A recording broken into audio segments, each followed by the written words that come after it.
সকালবেলা তাড়াতাড়ি ঘুম থেকে উঠে এমন অভ্যাস হয়ে গেছে যে এখন তাড়াতাড়িই ঘুম ভেঙে যায়।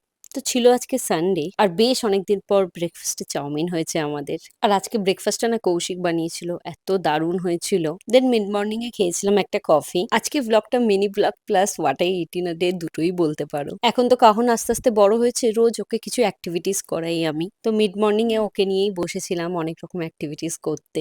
জিনিসগুলো খুবই মেসি থাকে, তাই জন্য আমি চেষ্টা করি স্নানের আগেই করিয়ে নেবার। সত্যি বলতে গেলে ওর সাথে অ্যাক্টিভিটিস গুলো আমিও এখন ভীষণ এনজয় করি। তো সানডে একটু লাঞ্চটা তো ভালো হবেই। তো লাঞ্চে ছিল এঁচোড় চিংড়ি আর ছিল চিতল মাছ আর আমার খুব পছন্দের বাঁধাকপির ভর্তা। ভর্তা খেতে আমার এত ভালো লাগে যে যেদিনকে ভর্তা হয় সাথে আমার কিছু দরকারই লাগে না। যেহেতু চিতল মাছ অনেক দিন পর প্রায় হলো, তাই চিতল মাছটা খেয়েছিলাম, কিন্তু সাথে এঁচোড় চিংড়িটা খাওয়ার আর কোনো জায়গা ছিল না, তাই সেটা আমি স্কিপ করেছি।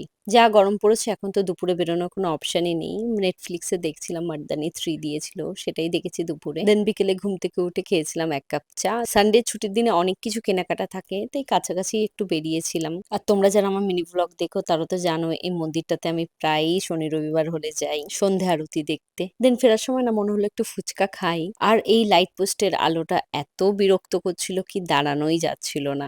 আজকে না ফার্স্ট টাইম আমি ইউটিউব দেখে চিকেন পোলাও ট্রাই করেছি। প্রথমে সত্যি আমি জলের ব্যাপারটা বুঝতে পারছিলাম না, জানি না কেমন হবে। মনে হচ্ছিল যদি ভাতটা বেশি গলে যায়, কিন্তু মোটামুটি ভালোই হয়েছিল। খুব যে পারফেক্ট সেটা বলবো না, যেহেতু আমি ঝাল খেতে খুব ভালোবাসি তাই মনে হচ্ছিল আরেকটু স্পাইসি হলে ভালো হতো। তো আজকে এইটুকুনি। ভিডিও ভালো লাগলে চ্যানেলটা সাবস্ক্রাইব করে দিও।